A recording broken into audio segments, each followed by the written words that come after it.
Yleisimmät tilanteet, missä mun on vaikea pyytää apua, liittyy siihen, että kun on tosi pitkään ehkä yrittänyt itse pärjätä jossain ja sitten sitä ei saakaan toimimaan. Ihan konkreettinen esimerkki viime talvelta oli, kun autolla luisuin vähän niin kuin ojanpenkkaa ja sitten mä yritin itse sieltä jotenkin päästä kauhean kauan ja enhän mä tietenkään saanut sitä autoa sieltä työnnettyä, mutta onneksi sitten kun vähän vilkutin siihen tielle ja näytin, että nyt ei niinku pärjää yksin, niin sitten ihmisiä kyllä ihanasti pysähtyi auttamaan ja pääsin sieltä pois.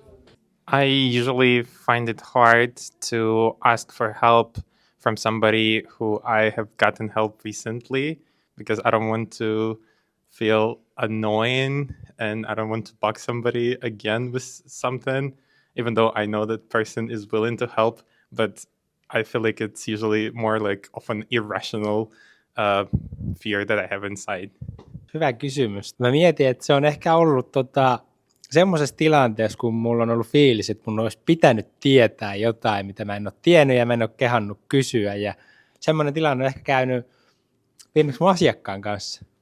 Sitten mä oon myös harjoitellut sitä taitoa, että syntyy aina parempaa jälkeen, kun myös kysyy silloin, kun tuntee, että ei ehkä pitäisi kysyä, mutta sitten pitkässä juoksussa on aina parempi. Niin. When I was younger, I did a group project and I didn't know how to do it and I left it for long and I got stressed about the deadline.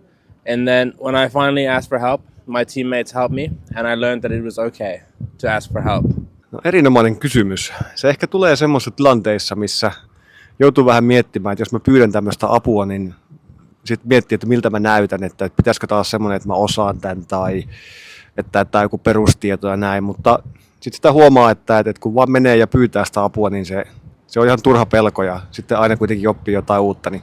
Mutta ehkä semmoisessa tilanteessa aina vähän joutuu miettimään, että pitäisiköhän mun osata ja miltä mä näytän ja tämmöisiä ihan tavallisia.